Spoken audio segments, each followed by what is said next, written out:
Assalamualaikum warahmatullahi wabarakatuh. Hai semuanya, perkenalkan nama saya Intan Devitasari, NIM K751938.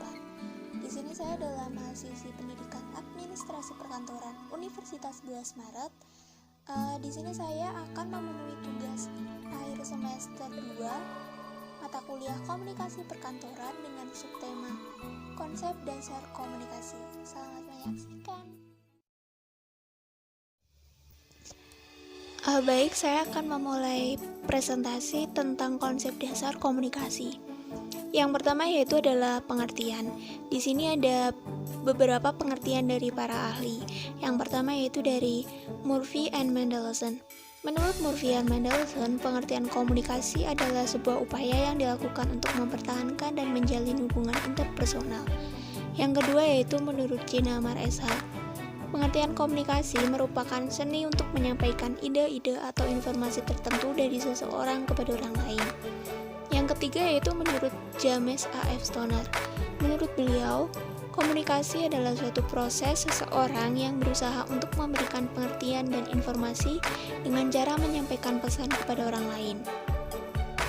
Secara umum, komunikasi dapat diartikan sebagai proses pengiriman dan penerimaan informasi atau pesan antara dua individu atau lebih dengan efektif sehingga bisa dipahami dengan mudah. Komunikasi terjadi saat pesan disampaikan oleh pengirim pesan dan diterima oleh penerima pesan. Selanjutnya yaitu ada unsur-unsur komunikasi. Yang pertama yaitu komunikator. Komunikator merupakan salah satu unsur komunikasi yang diartikan sebagai orang yang membawa dan menyampaikan pesan. Yang kedua yaitu pesan. Pesan atau informasi merupakan keseluruhan hal yang disampaikan oleh komunikator. Pesan merupakan materi yang disampaikan oleh komunikator kepada komunikan. Yang ketiga yaitu media. Media yang digunakan sebagai penyalur pesan dalam sebuah proses komunikasi.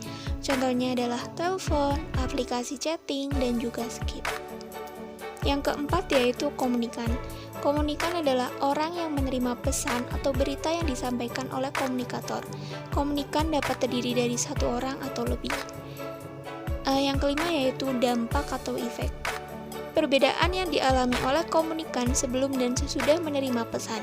Apabila sikap dan tingkah laku komunikan berubah sesuai dengan isi pesan, maka komunikator telah berhasil dengan baik. Yang keenam dan yang terakhir yaitu adalah umpan balik atau feedback. Umpan balik dapat diartikan sebagai jawaban komunikan atas pesan yang diberikan oleh komunikator.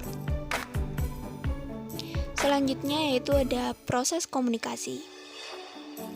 Yang pertama yaitu adalah sender. Pengirim pesan adalah orang yang mempunyai ide untuk disampaikan kepada seseorang dengan harapan dapat dipahami oleh orang yang menerima pesan sesuai dengan yang dimaksudkan. Yang kedua yaitu pesan atau message. Pesan adalah informasi yang akan disampaikan atau diekspresikan oleh pengirim pesan. Pesan dapat verbal ataupun non-verbal. Pesan akan efektif bila diorganisir secara baik dan jelas. Materi pesan dapat berupa informasi, ajakan, rencana kerja, pertanyaan, dan sebagainya. Yang ketiga yaitu simbol atau isyarat. Pada tahap ini pengirim pesan membuat kode atau simbol sehingga pesannya dapat dipahami oleh orang lain. Yang keempat yaitu media atau penghubung. Adalah alat yang untuk menyampaikan pesan seperti TV, radio, surat, kabar, pengumuman telepon, dan lainnya. Yang kelima yaitu mengartikan kode atau isyarat. Setelah pesan diterima melalui indera, maka penerima pesan harus dapat mengartikan simbol atau kode dari pesan tersebut sehingga dapat dipahami. Yang keenam yaitu memahami pesan dari pengirim. Kita harus mampu untuk mengartikan bentuk kode atau isyarat yang dimaksud oleh komunikator. Selanjutnya yaitu ada jenis-jenis komunikasi. Yang pertama yaitu ada komunikasi verbal, komunikasi tertulis, komunikasi internal, komunikasi eksternal, komunikasi ke atas, komunikasi ke bawah, komunikasi ke samping, komunikasi satu arah, komunikasi dua arah, komunikasi intrapersonal atau pribadi, komunikasi kelompok, komunikasi formal, dan komunikasi informal. Selanjutnya yaitu ada fungsi komunikasi. Yang pertama sebagai alat kendali, yang kedua sebagai alat motivasi, yang ketiga sebagai alat komunikasi, dan yang keempat sebagai ungkapan emosional. Selanjutnya, di sini saya akan menyampaikan tips berkomunikasi secara efektif. Apa aja? Yang pertama yaitu adalah memahami sudut pandang orang lain. Nah, di sini apa sih maksudnya? Komunikasi yang efektif merupakan sebuah proses interaksi untuk memperoleh sebuah pemahaman bersama.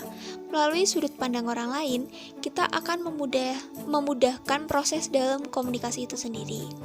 Yang kedua yaitu mengusahakan kejelasan pesan.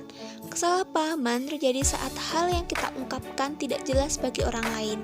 Oleh karena itu, kita harus meminimalisir kesalahan dan mengusahakan apa yang kita sampaikan kepada komunikan itu jelas.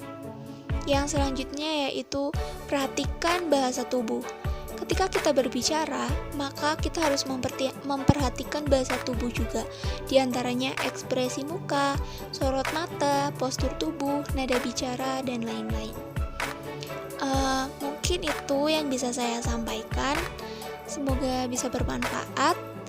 Terima kasih. Wassalamualaikum warahmatullahi wabarakatuh.